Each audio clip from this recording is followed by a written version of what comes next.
Peggy 18.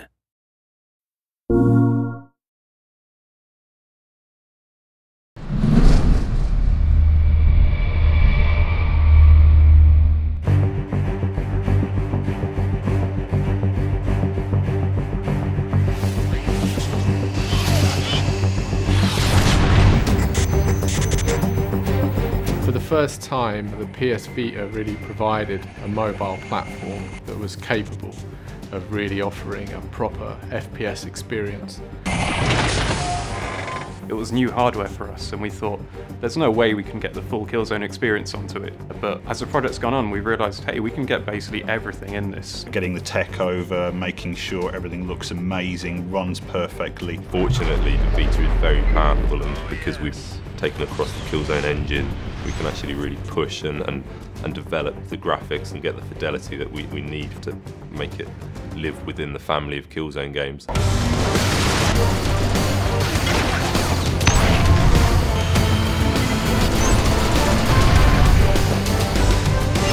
It's pretty surprising how much detail you can make out on the screen, even if you think it's just a handheld. The screen's pretty big and really clear, so when you're holding it that close, in some ways it's the equivalent to sitting, 10 feet away from a TV screen. You assume that you can barely make out any of the little fine details, but you really can. It's still a really high-definition platform. There's an intro to one of the missions that sees you dive in and on a kind of wingsuit.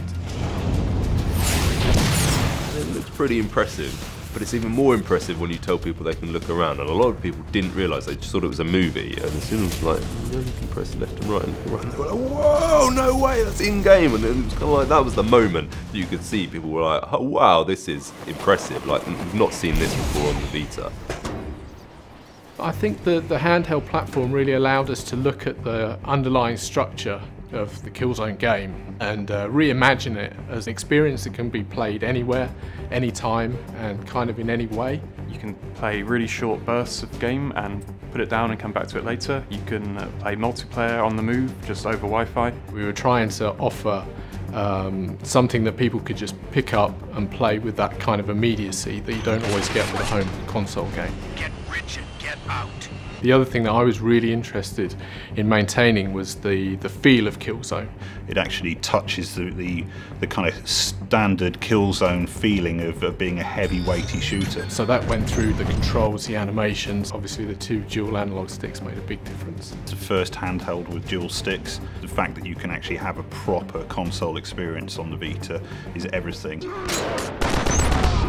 You can actually get really fine aim adjustments by tilting the Vita ever so slightly. So lining up that perfect headshot. If you're not great with the sticks, you can actually use the device itself just to get that. The button setup is great for a first-person shooter. We've obviously leveraged some of the touch elements in where appropriate. We have the brutal melee system now, which rather than just being a button press, it will now put you and the guy that you're attacking into a synced animation, and you'll then have a window to put the gesture in on the touchscreen.